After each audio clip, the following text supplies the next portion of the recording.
का मान ज्ञात कीजिए। अब देखिए इधर आ रहा है प्लस, तो करंट कहाँ से चलता है, प्लस की तरफ से, ऐसे करंट जाएगा। अब चित्र में ऐसे आ गया ना, इसका मतलब करंट फ्लो होगा। क्या होगा, करंट फ्लो होगा। तो जब करंट फ्लो होगा तो चित्र फर्स्ट के लिए आंसर कर रहे हैं, तो चित्र फर्स्ट के लिए करंट का मान आई बराबर कितना हो जाएगा, वी बटे आर। तो वी कितना है हमारा 3, और आर कितना है 30, 1/10, और 1/10 को हम क्या कह सकते हैं, 0.1 एम्पियर। चित्र फर्स्ट का आंसर आ गया। ठीक है भाई। अब इसकी बात करें तो देखो करंट कहाँ से जाता है, प्लस की तरफ से। कहाँ से जाएगा भैया, करंट जाएगा प्लस की तरफ से, तो यहाँ क्या आ गई, पट्टी आ गई। और पट्टी क्या नहीं करने देगी, करंट को फ्लो नहीं होने देगी, क्योंकि यहां पर क्या था, फॉरवर्ड मतलब अग्रदिशिक, और यहां पर क्या है, पश्चिदिशिक। यहां पर क्या है, फॉरवर्ड है मतलब अग्रदिशिक है, यहां पर क्या है, पश्चिदिशिक है। करंट फ्लो नहीं होगा, जब नहीं होगा तो आई की वैल्यू क्या हो जाएगी, 0 हो जाएगी।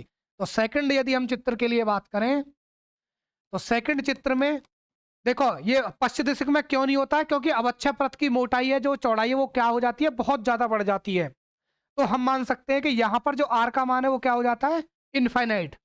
भाई सीधी बात है, जब अवच्छय परत की मोटाई बढ़ेगी तो रेजिस्टेंस भी बढ़ेगा, कितना भी बढ़ सकता है, तो अनंत भी बढ़ सकता है। जब आर की वैल्यू इनफाइनाइट तो आई बराबर 0, यही आंसर है। ठीक है। आपको देखिए चित्र देख करके काफी बड़ा लग रहा होगा कि भी क्वेश्चन क्या होंगे, बाकी देखने में आंसर इजी होते हैं।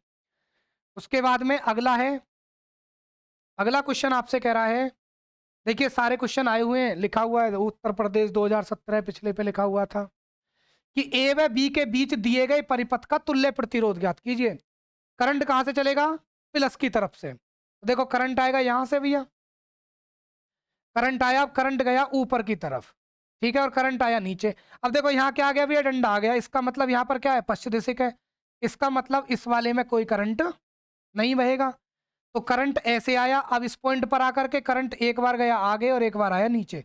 जैसे ही करंट इधर आएगा फिर डंडा आ गया, इसका मतलब इधर भी कोई करंट नहीं होगा। तो करंट नहीं होगा तो यहां से भैया करंट ऐसे आएगा, ऐसे निकल करके करंट ए पॉइंट की तरफ से माइनस पर पहुंच जाएगा।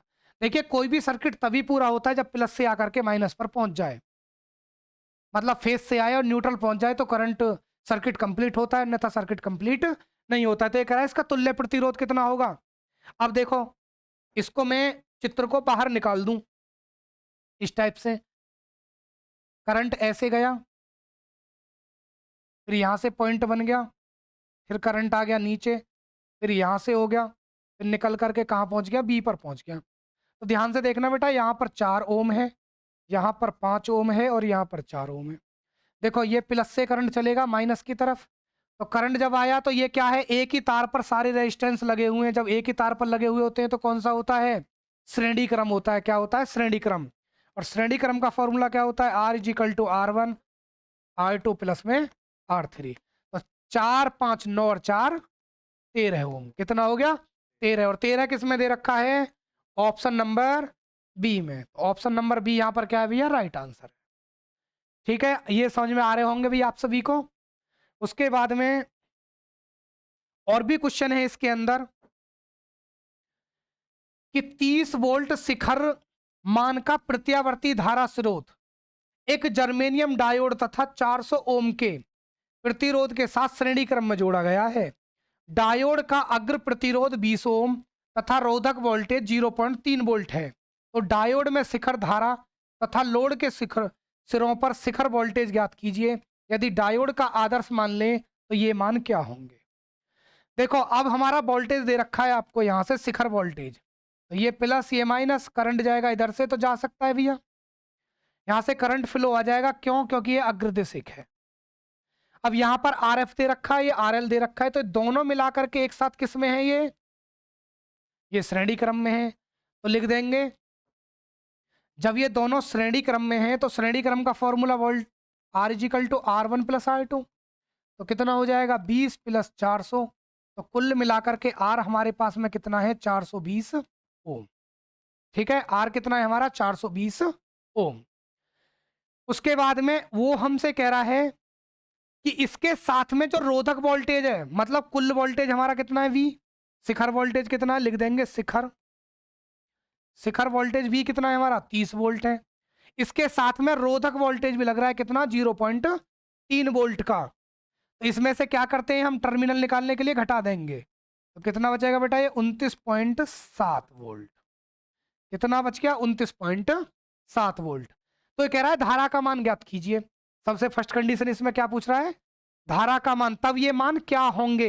देखिए मैंने यहाँ से थोड़ा सा कुछ मिट गया, क्योंकि फर्स्ट ऑप्शन इसमें पूछ रहा होगा धारा का मान, क्योंकि ऐसे क्वेश्चनों में धारा ही पूछी जाती है। फर्स्ट में कह रहा होगा धारा। तो देखिए इस पर धारा कैसे निकलेगी, तो हम जानते हैं धारा के लिए आई इज इक्वल टू होता है वी अपॉन में आर। वी कितना है हमारा 420, और ये कितना है 29.7, पॉइंट हटाएंगे 0, ठीक है। अरे गलत कर दिया, देखो ये 29.7 होगा हमारा ऊपर, 29.7 अपॉन में कितना हो जाएगा 420, पॉइंट हटाएंगे 0, तो ये हो गया 297 बटे में 4200, 297 बटे 4200। और यदि हम 297 को लगभग 300 ही मान करके चलें, क्या मान करके चलें, 300 मान करके चलें कैलकुलेशन करने के लिए, ठीक है भाई। यदि हम 300 मान करके चलें तो इसको क्या लिख सकते हैं, 300 बटे 4200। तो इससे कट गया 3 एकम 3 और 14 3 42, एक में भाग करेंगे तो देखो कितना आएगा अभी 14 का, तो लगभग आपका आएगा 1400, पॉइंट लगाया 0 बढ़ा दी, उसके बाद में कितने हो गए ना, देख